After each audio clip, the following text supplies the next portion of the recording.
Greetings, Neverwinters, and welcome back to the Inside Neverwinter podcast. Another episode 14. Today's date is January the 4th, 2014. Hopefully you are catching that and writing that in properly, just like I am. And just for your notes, I am your host, DJ and Today I've got my lovely co-host, JDog. Say hello. What's up, people of YouTube? Don't forget their website, people of the website, neverwinterpodcast.podbean.com. People of the website, neverwinterpodcast.podbean.com. I've got some bragging on you here to do in a minute, but before we do that, let's introduce our other special guest host today, our friend from the guild, Dustin. Dustin, say hello. Good morning, internets. All right then. We are having our first ever. Sorry about that. Dustin's our first ever guest host on the show. He's a guildmate from the show. He actually came into the guild just the other day, and we happened to be doing something in guild right before we had to record the show this week. And we happened just to ask, does anybody want to come in? And Dustin said, yeah, I'd love to do it. So here we are. So of course, everybody. Yes. I think everybody who's listened has listened to a couple yeah. Sorry about that. Has listened to a couple English, episodes. do you speak it? I think everyone listening has listened to a couple episodes and know a little bit about us. Has got their feel of us. Dustin, what can you tell us about what you're playing and what you're up to? I am currently playing a Guardian Fighter, which will never die, no matter how hard I try, and just trying to get to level 60. That's where I want to get right now. GS will never die. That's pretty true. You've got life for days, especially with the cleric pet and or potions, and or both. Yeah, but now, when you build like me, you can die pretty easily. No, because you have your soul forged enchantment that auto reses you. Yeah, only once. Yeah, once every 90 seconds. That is excellent. Or what? I think or maybe it's once every 3 minutes, but it is pretty excellent. Share what? Share how it happened? Share the enchantment. It's a soul forged. It's called soul forged enchantment. It's armor enchant that just has the effect of. I think it's the only effect, right, JDog? It auto reses you as soon as you die every couple minutes. Yeah. Like it just has an internal cooldown. It automatically does. Is it a chance? It automatically does. What? Excuse me. Yeah, it just if you die, it will res you back up. As long as you're not constantly dying, you'll get a free res. Yeah, if I depending had upon a million AD, I would definitely buy a bunch and put them in the guild bank. Right. Since AD is a long, hard staking process to get without you spending real money, I can't really do that. Right, and I wouldn't ask you to. I don't want you to have to do that. We've got some stuff to talk about the show, to talk about the guild on the show here. But before we get into all that here, JDog had obviously, JDog was the first recruit to the guild, not at the Kaylee, and this last week, including last week's, if you've seen the cover art on the website, or if you've seen our guild logo on our guild website, if you've seen that podcast cover on YouTube or the website there. That's all JDog's work. JDog's been putting in a lot of work for the guild and for the podcast here. He's been showing a lot of leadership in the guild just during the game. I think having the guild up and having players constantly just being recruited, one or two people a day we would get, and just starting to build up a pool of players who are on, just little by little here. We're getting larger and larger numbers of people on every day. Yeah. Especially on at the same time. I think that really awakened all of our interest in the game. It really put a fire up under us and kickstarted our drive to do things in the game. It kicked me in the butt. I was like, I'm ready to do this. When I'm driven to do something, I do it. Yeah, you were highly motivated. So not only did JDog do all the artwork for the guild and the show these last couple weeks, he also has taken it upon himself to do a lot of leadership stuff. He's basically looking after recruits. He's keeping in contact with them. When I'm not on and he's able to get on, he's like with them. He's run with them. He's done stuff with them. He's getting to know them. He's getting them into Mumble to talk to them. He's showing good leadership. So it was because of all this that this week I felt JDog had earned a chance to interview for an officership in the guild there, and I'm proud to say JDog is the first lieutenant rank in Knights at the Kaylee, the first officer that the guild has ever had. So if you're listening to the show, please take a chance to take a moment to congratulate him either in comments or by email to the guild. Email to the show through the DJ Takuya channel, or in game to at. I don't want to give out your at tag though. It's at Treon at. It's Treon at Overlord at over at Lord at Master. Over X Lord X Master. Yes. Okay, and that's your at tag. Yes. I didn't want to mess that up and give it out if you didn't want it there. So feel free to send him some mail if you're listening to the show and you happen to be in a minute. Send him some mail. Tell him congratulations because that was I think it's well earned. I think he's going to do great. He already has so far. Yes. Now, if you guys have been to the guild website, the pixelation with the giant banner, I'm going to fix that. I did not know it was going to be all pixelated like that, but I will fix it nonetheless. Yeah, different dimensions from how it was drawn. I think there's probably something I could do to help that out, but yeah, we could. Now that we know the dimensions of it, we could definitely fix that. Make that look shiny and buffed out and beautiful. I think some of the problem is that it's just a little stretched. If we were to stretch it kind of back into place just a little bit, just shorten its width, I think we'd be really good on there. It looks fine otherwise, especially those class icons. Mm-hmm. So that's the stuff about. Yeah. I'm sorry. Go ahead. That took a long time to make.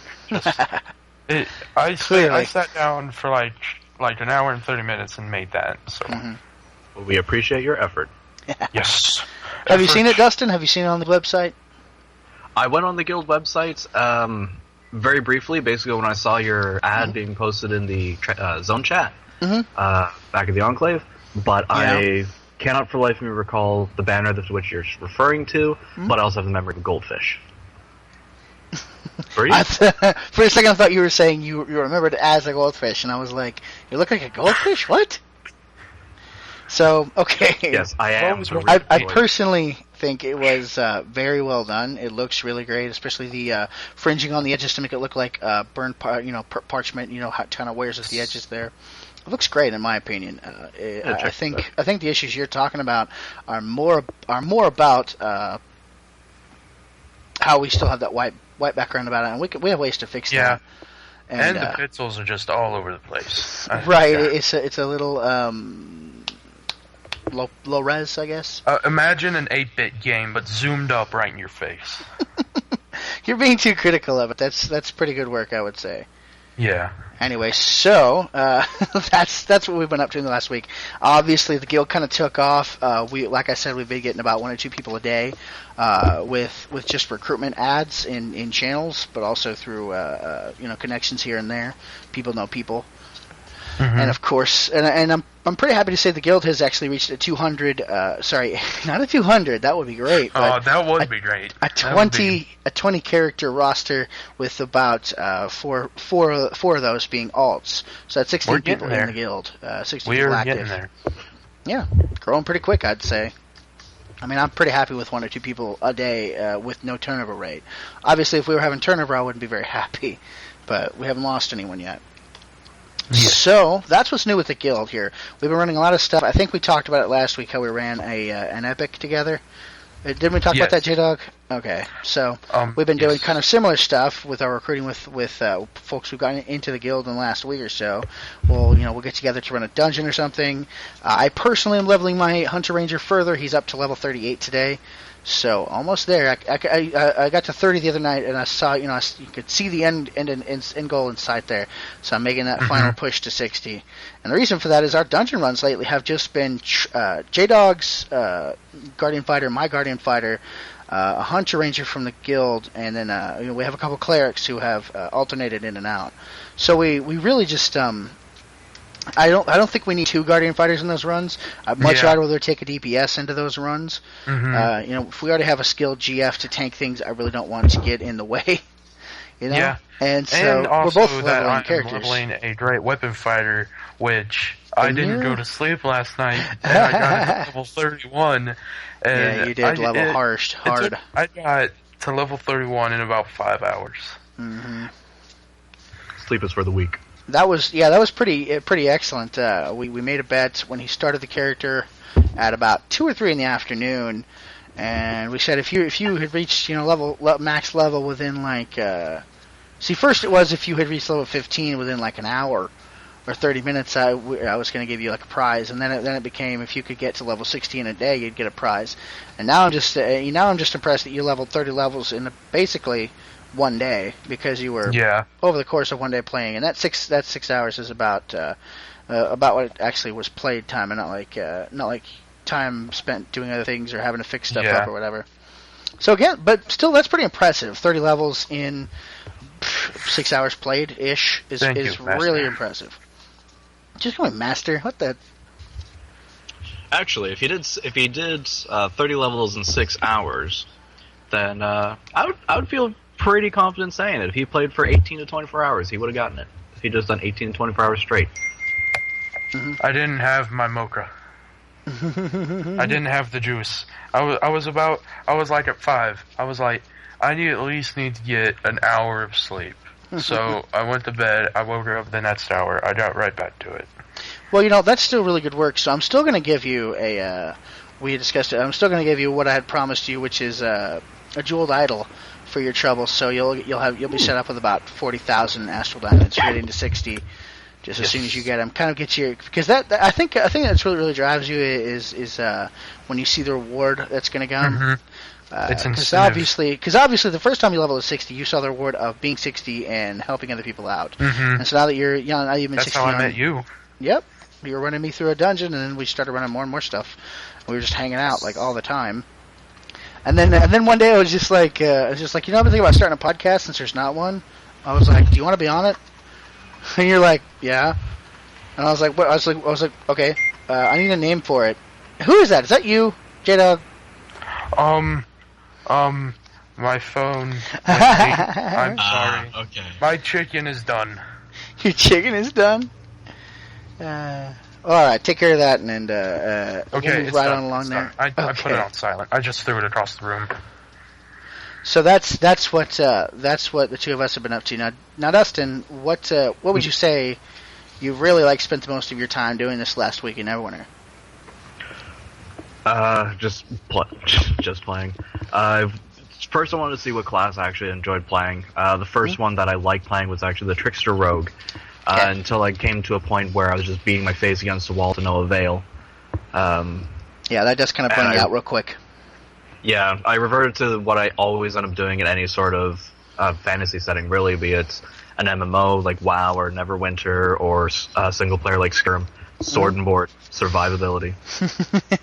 Sword and for days. What you Obviously, if we have something in common around here. It, though. We all play Guardian have Fighters. Common here. Yeah, we're all Guardian Fighter fans, and I think the reason is just because the Guardian Fighters are the Guardian Fighter is still a unique class. No other class has the mechanic on shift that the Guardian Fighter does. I mean, everybody has their move on shift, their dodge, whatever the dodge happens to be. We GFs have our block, and that, in my opinion, is a little. It's a little more fun to use because you do get to just plain old block whatever damage is coming your way. If it's a spell coming at you, block the spell. If it's a boss AOE, you can stand in it and hold your shield, and you will keep your position. Which I'm learning more and more is a big part of tanking dungeons and getting in game going. That sprint though with the GWF, can't get enough very of nice. It. Sprint for days. I leveled one to about 20 or so, and it was very, very fast. That's what made me realize that I was not getting great DPS for my dailies and stuff out of my Guardian Fighter, and made me say, maybe if I switched to a DPS class, I'd be doing a lot better trying to do dailies and stuff. Mm-hmm. But obviously, no class is perfect. Now, what we were saying earlier about having a community to play with kind of incentivizes you. Dustin, would you might have stuck with that TR even if you had people to call on and say, hey, will you come help me with this and kill this? A part of me wants to say yes, but another part of me is saying no. Okay, why? The main reason, yes, it would be nice to have someone who will come out and help you, but it's kind of like owning a car that will constantly break down, but your roommate's a mechanic. You always have someone who can come and help fix you up, but you're constantly going to be breaking down.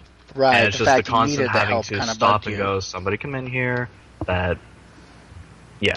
Yeah, I feel like kind of the same way. I feel like kind of playing my Hunter Ranger and I start having trouble, and I'm like, there's got to be something I'm doing wrong, because I was like, there's no way that I can't solo this. I've got to.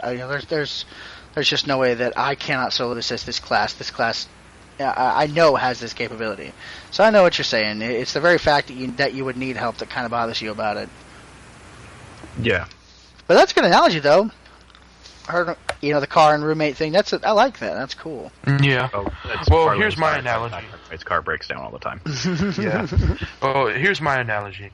No matter what I go up against, I always kill it. I know that's not an analogy. I think that's a motto. That's a great strategy. I should try that. We should try that in our guild runs. Whatever we fight, we kill it. Yeah, maybe we'll get better. No better quits, results. no quitsies, no quitting in dungeons. Yeah. Whatever we set to do, we finish it and kill it. Now you've also turned into kind of a leader inside the dungeons. You're the one calling things out and directing traffic, as it were. How have you been doing that? Have you felt okay about all that?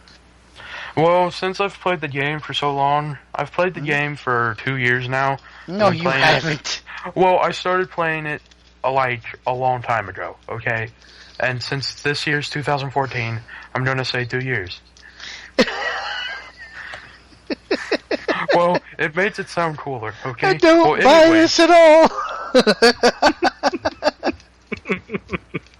You've got to be pulling my leg here. The game wasn't in beta in 2012. Okay, I started playing early 2013. There's no way. Okay, I'm gonna check these dates. I'm gonna do some fact checking here real quick. Neverwinter. Well, anyway, your question, I forgot what it was. I was asking you how you felt together. doing the kind of leader thing in dungeons. Oh yeah, since I've been playing for so long, I don't know how long I've been playing, but I know it's a long time. I think I'm good for it. You know, like every dungeon except that one with the giant penis. The giant monster. Oh yeah, I know what you're talking about.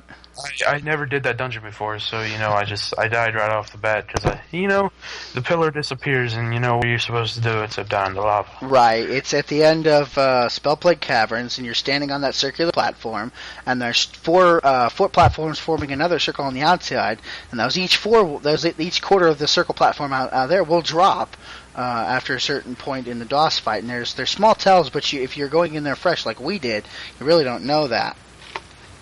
So yeah, of course its only victim was JDog, because he was the only one who had to actually go out there to fight the boss. See, I was the test dummy, and what the test dummy does is he does stuff for the group that the group doesn't know, so the other group mates know what's going on because that person failed from it. Okay, that's a good role too. It's just that I think you're a little more than that. I know I'm more than a test dummy. I'm a GPS test dummy. All right, so let's move into the state of the game here. So what we usually do during a show is we usually try to recap how things are going in game lately, and discuss little things that have been affecting gameplay. Now we'll talk about the news of the Winter Festival Zenith here in News from the Enclave later. So for right now, I just want to talk about kind of the bare bare bones thing here. Because it's always a topic of discussion, especially in like zone chat and PE. If you're ever just sitting around, eventually it comes up. Someone will claim that the game is pay to win, and then you have the discussion about what pay to win means. So basically, to briefly recap the state of the game for any new listeners, thanks to the Guild website or Twitter. I'm sorry, the podcast website or Twitter here. Basically, the state of the game. If you're coming in, if you're about to start the game, if you're thinking about it, if you're checking it out. Or if you're still leveling, when you hit max level, you're in a position where you've been leveling and you're trying to pick your talents and stuff, pick your feats, your powers, and spec properly the way you want to for your end game there. But you're kind of at a loss to that because of it's because you don't get a free respec token just for having a character. Now I think that would be a great thing. I also think it would be great if our respecs were just like 100 Zen, so it could be afforded easily with the Astral Diamond Zen exchange. It's not that difficult and that long to make 40,000 AD. It's really easy, and it'd be really easy to transfer that to Zen to make that a little more accessible, especially because it's a paid feature that is usually free in the game. Yeah. So I mean that's one of the things you have to worry about when you come into the game. For me, the two biggest sticking points of the game are that the combat is action focused and there's no toolbar bloat. So you're basically selecting 3 encounter powers, 2 at-will powers, and 2 daily powers. You're trying to figure out what's the best combination for this situation you're in. DPSing in a dungeon, tanking, soloing, whatever. And that's one of the biggest sticking points for me, is that you don't have 9 toolbars filling up your screen trying to get keybinds for every single one, because that's impossible. I don't know if you've ever tried it, but that is nuts, and it does not happen. It just doesn't. Yeah. Not without sacrificing your gameplay. So that's the main sticking point for me. And the other thing that really keeps me in it is the fact that endgame in this game is 5-man dungeons. So if you're coming up and shooting for PvE, your endgame is going to be 5 mans. So your gearing spec at max level, and I guess we're talking about most about max level, because that really start to change. And while you're leveling, you're basically doing your content as you level, and as it becomes available, you're running new skirmishes, new dungeons, and doing new quests and stuff. And you're pretty much at your own discretion of whether you want to group or anything. But nothing's terribly difficult. As you do get high level, you do get kind of things when you can't solo dungeons anymore or something. So when you're trying to spec and things, and you're trying to gear up, the two things you can do are doing dungeons, which you can either queue for randomly to try and get some random people, or you can put together a group. I highly recommend, even though it takes more time, if you have the time, invest it to putting together a pickup group, getting to know each other in voice chat. And because you do not have you do not have the guarantee of anyone's cooperation in a random. That being said, if queuing's your only option, I mean, see the content before anything else, I would say. And the other way to get gear is through your campaigns. Campaigns aren't guaranteed gear. Well, campaigns are sort of guaranteed gear eventually, but dungeons aren't guaranteed you'll get anything out of them at all. So you can do the campaigns. You can do Sharandar Dread Ring. And you can do them both at the same time. You can do one at a time. Sharandar is interesting because Sharandar gives the only, in my opinion, the only really raid flash that there is in the game. It raises your primary and your secondary stats by 1, which is your strength, con, dex, whiz, charisma, and intelligence there. Your primary and your secondaries will each get will get a 1-point boost, which is major when those are your primary stats, like your basic, everything built from them stats. So you can do Sharandar to get the, among other things that. I also have some purple gear. I think it's about equivalent to tier 1. As well as you can do Dread Ring, which is a little more interesting, I would say, but also gives, I would say, about the same gear. You also have the chance to drop blues, so if you're in quest screens and or dungeon blues way too low level for you, the campaigns are a great way to go. Now I'm talking about all this because obviously there's always people leveling. I think the longer the game goes on, we're still going to have new people leveling and people coming into it. And I do want to make the game accessible through the podcast. So that's part of the reason to talk about that. Now, obviously, Dustin, you've been leveling a lot. Do you have anything to say about how you've noticed things to be while you're bringing up different characters? It's fast. Any other MMO that I've played, I mean, the only other D&D MMO that I'm aware of, or at least I've played, to any extent, was DDO. Right. And the leveling in that was just slow as hell. World of Warcraft, leveling is quick until you get to like level 40, I'll say. Yeah, depending on your definition right. of fast. And then it starts to become a grind.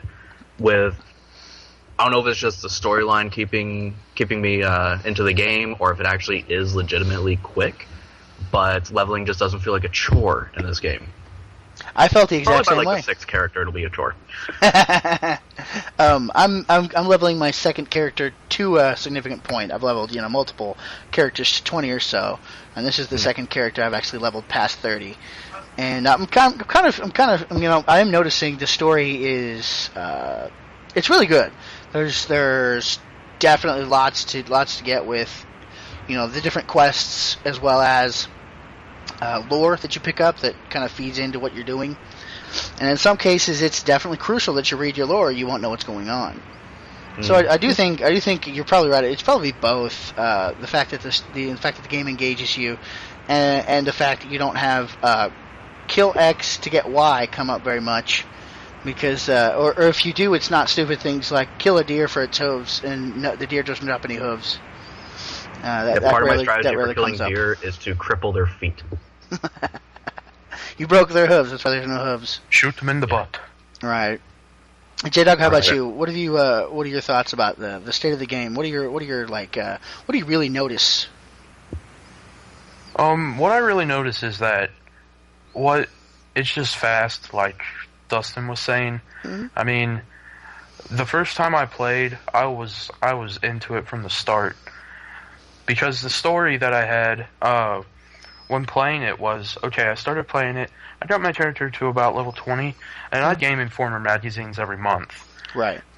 That's like a video game magazine for those of you who don't know. Not familiar. And luckily that month of the video game magazine, I'm flipping through.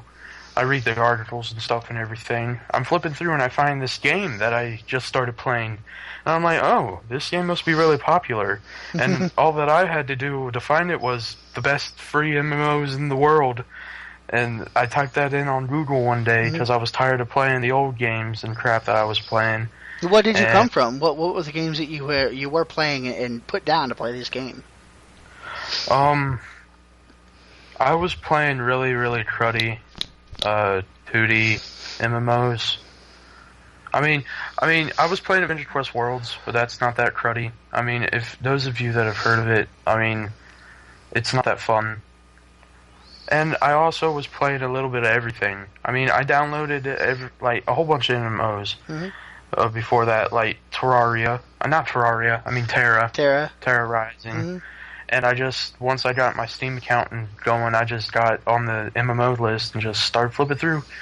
And then I came along this because all those MMOs weren't working for me. I tried Age of Conan, Unchained. I tried all those. I tried the original D&D. I didn't like it. And this was the perfect match for me. So I just thought, hey, I'll stick with this, and nothing better will ever come over this. At least I think that will be free.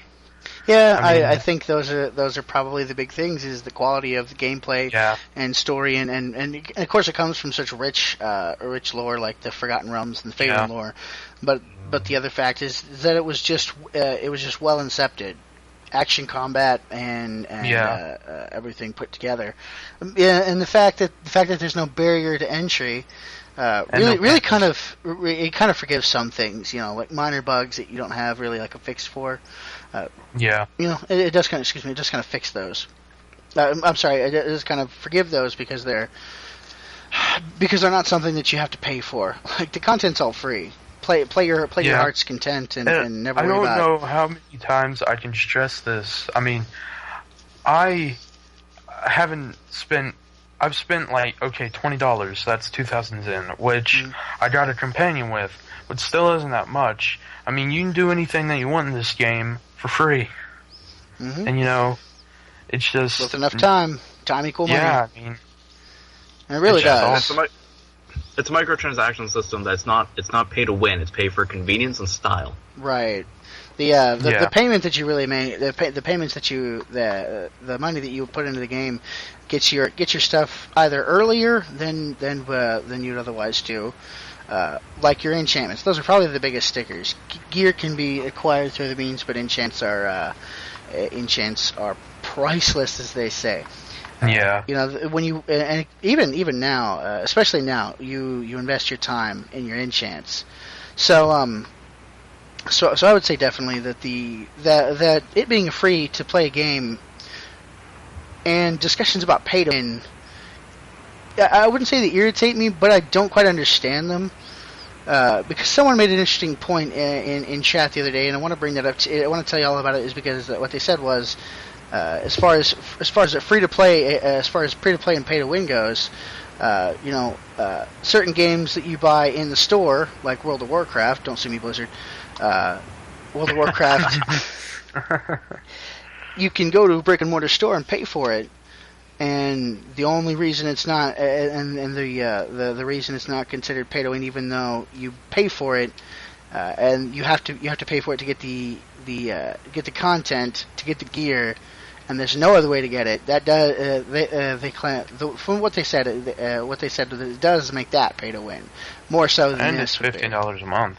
Right, the subscription fee is a big sticker for me. And Neverwinter's free a month. Yes, yeah. 0 is a good price range for everyone. I mean, and if you there's spend no pandas. $15 a month. Oh, sorry. If you spend $15 a month for Neverwinter, yep, you would get so much more value out of it than you would for another subscription. Yeah, game. And I don't play.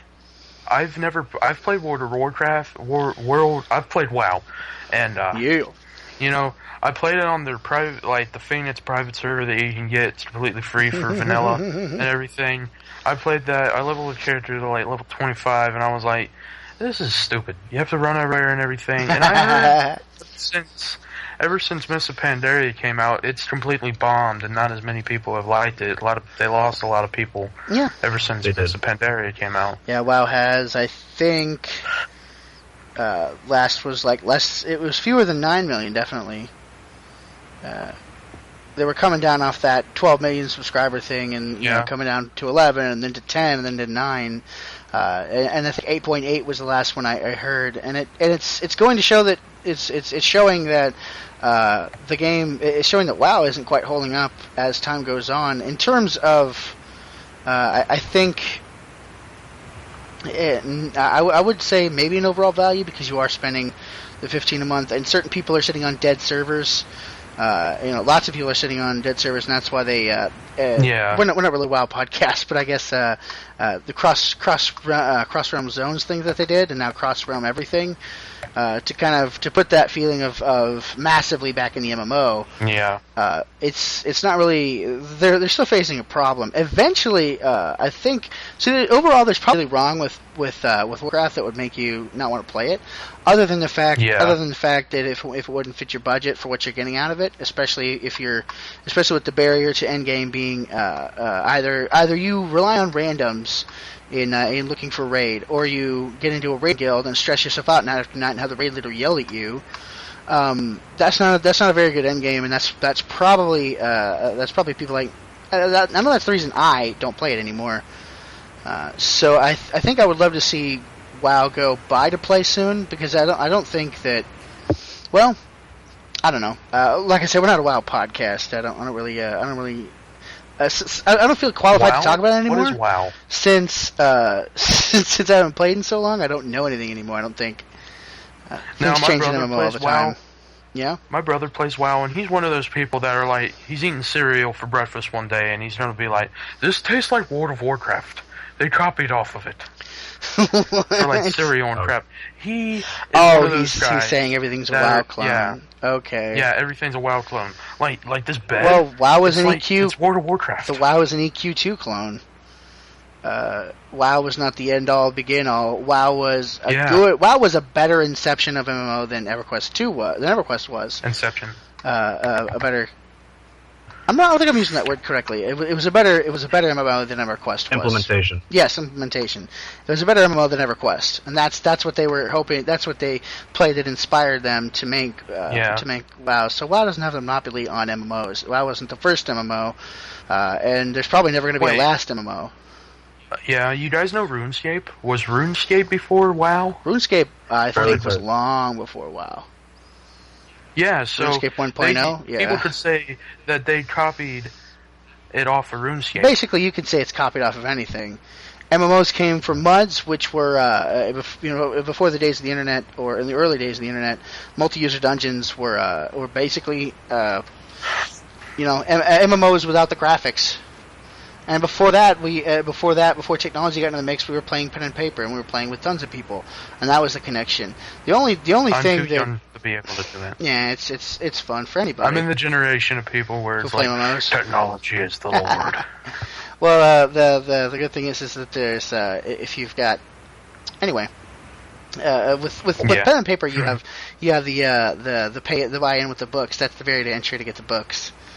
Unless you torrent them, which I cannot say that I advocate.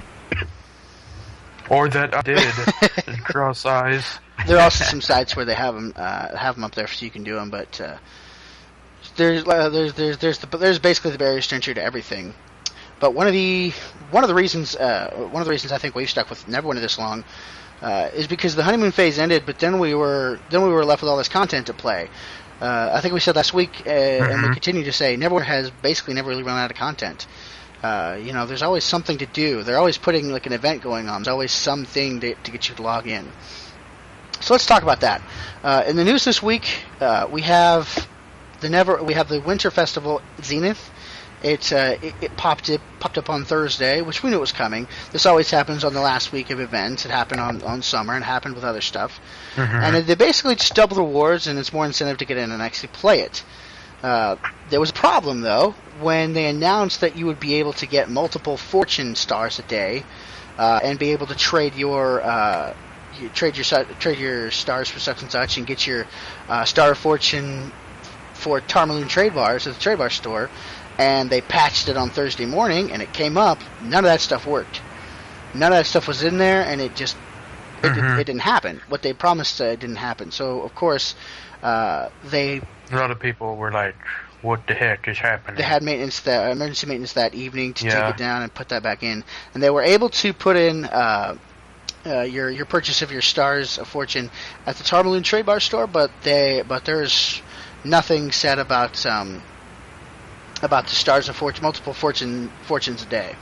So either it was something they decided against doing, and then of course, since they promised, they had to just do it without trying to make a big show of it. And if you do something and not talk about it, that helps to drown it out a little more by not drawing attention to it yourself. So that's what they could have done, or it could have been something they tried to get working and just couldn't, and so they had to they decided to work with what they could, kind of emergency triage thing. You do what you can.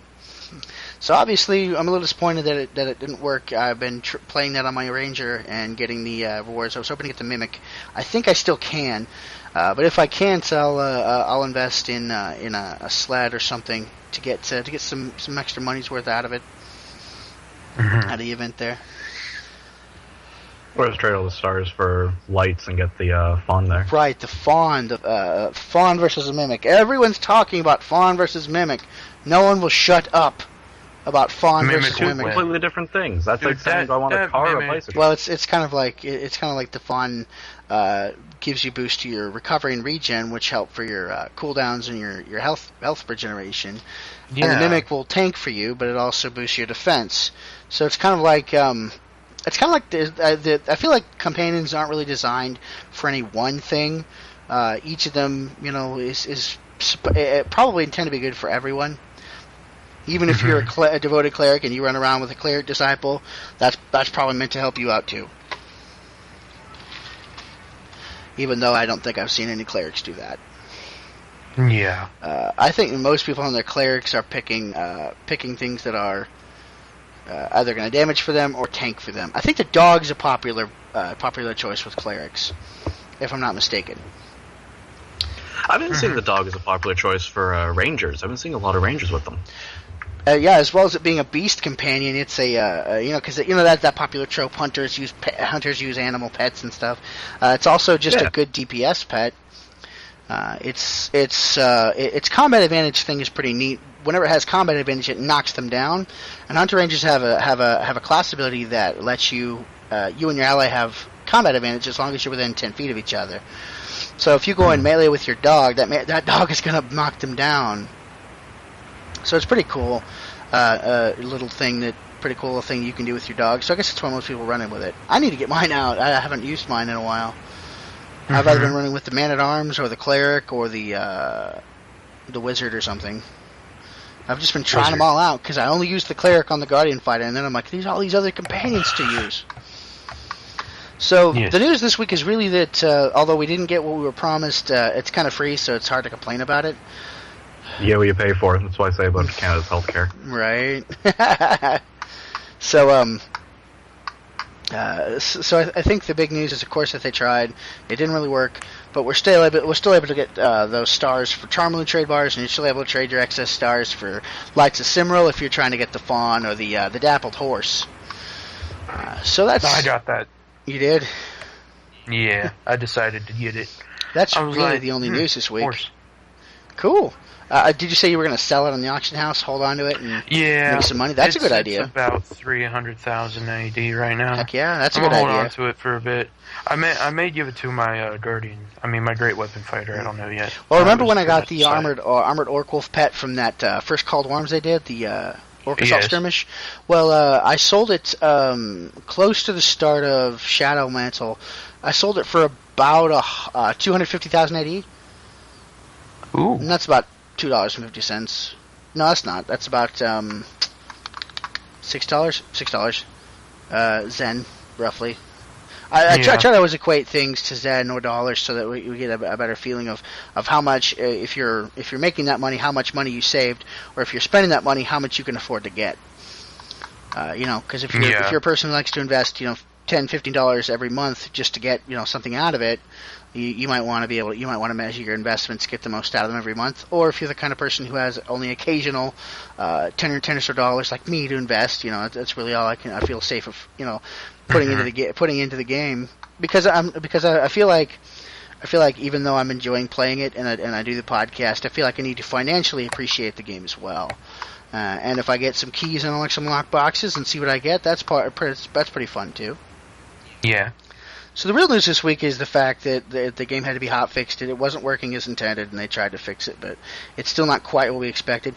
The other thing I want to mention is that on the here later this month, in about 2 weeks, I think, from when the event ends on the 9th, we're going to have the next Called Worms, and that's going to be the Black Dagger Ruins skirmish. So you'll from level 6 to 60, you'll be able to queue for that and go into that skirmish and get a wolf mount, a shadow wolf mount, cruel enchantments again, not savage. Savage, we may not see savage anymore, but right now we got cruel enchantments from this, and as well as some die. I think it's something die. So we're gonna have another Called Worms in a couple weeks, and we'll talk about that when closer comes. It's some kind of die, and what we've noticed here is that with these Called Worms, the dies are usually different names for other dies. Like I've noticed the Guardian Fighter die was used for like the Hellmite Paladin die. So of course, if you don't have alchemy, or if you don't feel like putting the money in, then those are you can earn those for free, and they're pretty. They're not incredibly rare. You run it a couple times, you'll get some, and of course, free is good. The main thing I'm thinking about is the mount there, because whenever we get something like a companion or a mount, those things always go for big money after the event's over. Because with the winter and the summer thing, we know those are going to come around again. Those are going to come up every year. With the Called Worms, who knows if this is ever going to come back? Who knows if we're going to rotate out? Because we're getting one new skirmish, I think, with each new thing, like one new dungeon, one new skirmish with each module. But if they don't ever Called Worms it again, that stuff becomes rare, and we've seen from things like RuneScape, like JDog you were talking about, that the value of an item will rise as its as its rarity kind of rises and people want it for its prestige, because it's the only one of its kind or something. You can make a lot of money off those things. So we've definitely seen that. I made millions of gold in that game. I made Pido, and I sold it. Like Pido that everybody wanted. Everything you're saying is flying right over my head. Well, like I played RuneScape, but I played it back when you had to get runes to spend to cast a spell, and the runes were drops from the world. And I tried to get completely different now. Yeah. Yeah. I made millions of dollars. I was rich in that game. Neat. But my account got hacked, and I was like, yeah. Oh, I hacked, didn't retrieve it. Oh, yeah? Yeah. I thought you were saying as you've missed it before you sold it. Yeah, but then I hacked my account back, and then it was kind of like a hack war. What? And like every day my password would be changed, and I could have never. And one day they ended up changing my email. And I couldn't get to the person's email because I didn't have that password. Right. So I was just like, I'll find another game. I was devastated for a while though. That is that tends to happen. Black market trading and theft of stuff. Because I was a member for that game for a long time. Oh, you paid money into that game? Yeah, dude. Oh, good gravy. I was invested. Well, if you paid money, why didn't you? Oh well. It's long gone. So Neverwinter's better. That's His name was Craven the Butt. I don't know. Craven the Butt. No, Craven the Butt. Craven the Butt. You craved that butt? Yeah. All day, every day. What? Oh my goodness! I don't believe this. Anyway, normally we have a featured foundry for you but the only foundry I played this week, I don't really want to talk about. I don't feel like it. I don't feel like it's very fair to quit my bad experience with it being with a foundry being a bad foundry. I don't think that's very fair if I use this platform to blast someone's foundry. So I'm just going to leave that out this week. So, don't sue. So if you guys have anything you wanted to bring up or talk about, let's discuss it because we've still got some time.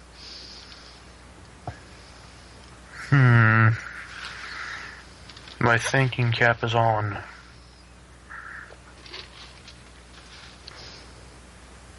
Dustin, did you have anything? Oh yeah, I have something. Okay. In the lair of Carthonats. Yes, Karendax. Mm-hmm. Karendats, when we were running that today. Yeah. They should fix those mobs that get stuck up in the rocks. We do have some minor bugs, those things that combat block you. But you did find a workaround for it. Yes, egg nature node, you found the perfect way to get around that. Hide inside the rock where they can't see you, and then you'll drop out of combat and you can loot the thing. Very ingenious. Yeah, that seems to be a common thing with a lot of dungeons, even the Foundry, because I did a Foundry the other day that I couldn't get through, or the other day, it was yesterday, right? That I couldn't get through because mobs had glitched into the door, because somehow my companion had glitched through the door, so the mobs ended up getting stuck in the door, so I couldn't open the door that I needed to go through, because every time I went near the door, it put me into combat, and when you're in combat, you can't open a door. Slight oversight on the Foundry Maker's part, yes. Hey, Decuya, remember the Cloak Tower? The bug for Cloak Tower? Yeah, dude, that made me mad. Yeah, when you were soloing it. That. Just a door bug. Yeah, because it wasn't like when Castle Neverwinter we tried the door many of us tried the door at once. It's you by yourself, and it's still triggered. And the only fix for it is leave and start again, which in Epic Dungeons is awful. Yeah, and it stinks. The first boss. It stinks at all, but yeah. Yeah. The spider that was a boss. good dungeon run, though. Oh yeah, we'll be doing that again just as soon as we can. Yeah. Dungeon run, yeah. We've got guildies who are leveling up and getting close to 60. We've got guildies like me who are still leveling, who are making good progress. So yeah, I'm still leveling on my GWF. The more people we get, the more. Just took the T off a Trayon. The more people that we get, I think the more often we'll be able to do those things. But I think it's really important that we're doing the ones that we are doing, because that's keeping our PvE in our PvE guild. It's keeping us as a guild who runs things, and that's important to get established and game members, is that you have things that you're doing. That was is that about it, you think? Because I think we should host a PvP event or a RP event. Sorry. We definitely should. The only thing I've been thinking about, the only thing I could think about is if we were to go run a Foundry together as an RP event, or if we were to get together kind of like as a social thing, like an ice cream social type deal in one of Protectors Enclave's taverns or something. And we use that as a roleplay like go to the place where everybody hangs out, like the floating rock place. Moonstone Mask, yeah. Yeah. Or we could go to that one bar that you start that you don't start in, but like you have to go deliver these things to the people upstairs. The mugs, yeah. Yeah, the mugs. We could definitely have it in there. Or we could go down to the sewers and have a party. clear out. Or we could just have a rave right in the middle of the square. Right. Toga. I'm not sure. The only thing I thought about is kind of just a basic storyline wherein my guild leader Toon, Landro, would basically he's looking to put together this party. This group of people to always adventure together, and he's and if that's the only premise I can really conceive of is that it would be like a meeting for the first time and something like that thing. It's the first time I've ever formed an RP guild in a game, and it's a little different in a game from a forum. Or we could go as far as to each of us try to make our own foundry, and have us run it together as a thing. That would be great. Yeah, that would basically be using the foundry as intended. I think. Try the foundry. Try making a foundry quest. Do you have to wait till you're 60 to use the foundry? No, you don't have to wait till level 15. I just more focused on getting to level 60. Once I achieve that goal, I'm probably gonna try and make a foundry quest. Mm-hmm. You know what? I've been in the foundry once. I haven't really done any, I've messed around in it, but I wanna try something. I'm gonna try something. Well, I can promise you, we will definitely get a group together to try it if you make one. Yeah, because can't you make one all together, like in a party? You mean can you go and do a foundry as a party? Yes. No, not do one, make one. I don't think so. Oh, that would be cool if you could. I'm sorry. It's not your fault. Clearly. Neverwinter. Why Neverwinter, why party foundry. Me no Reiki it. Me no Reiki. What is it from? I think that's just making fun of Asian English. Not cool, bruh. I'm just kidding. Yep, Peter. Alright, well it sounds like that is all for us this week. Our intro and outro music, as always, is copyrighted Cryptic Studios and Perfect World Entertainment. We don't own it. Just remember, you can check us out on the DJHQ channel for more episodes. You can also check us out at neverwinterpodcast.podbean.com to find and subscribe to our RSS feed. More coming to iTunes soon to expand our audience there. We will be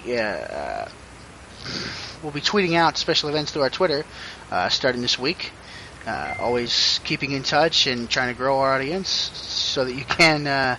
So if you want to share and show everybody what we're about, always helps get the word out and grow the listener base, so that we might actually be able to affect some change with Cryptic there, make some connections and get some things heard that if they need to be heard. Cryptic always does the Q&As, but if we were able to get a line in, that'd be great. Kind of like some other podcasts have one for other podcasts for the games have lines in the developers' ears. But that's a long-term project that we hope to tackle. So, as always, like I said, check out DHQ on YouTube there for more episodes of Let's Play on Neverwinter and more content coming soon. JDog, did you have anything you wanted to plug before we head out of here today? The channel I have now is obsolete. Right. I lost the password to it long ago. I'm probably gonna end up making a new one. I'm gonna make a new one, and I'm gonna post some. I'm gonna do some stuff. So you really want to do like the YouTube thing? Yes, I think that it's good opportunity. Why not take it up and do it? Right. It's a lot of work. That's one of the biggest things. Is that when you have your raw footage, and if you have to edit it at all, which which most Let's Plays you won't need to. I've done it just because it makes things easier, or because a problem happened during the recording. It does become quite a bit of work. Yeah. And the other thing is, cut that off real quick. Sorry about that. The other thing about doing YouTube stuff is that eventually, when you start to get viewers and subscribers, you start to feel like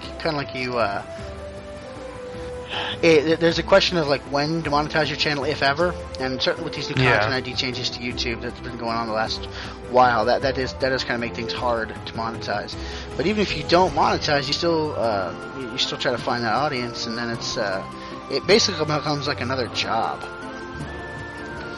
So I don't know. Some people it is their job. Right, some people make their living on YouTube, and that's great. So, Dustin, did you want to say anything before we head out of here? Any final things to comment on? No, I've got no plugs. I think we covered most of the topics. I'm just the new guy, so... Alright, cool, man. Wrap her up. Well, thank you all for listening. Safe travels this week, Neverwinters. We will see you next time. Bye. Bye-bye. Bye.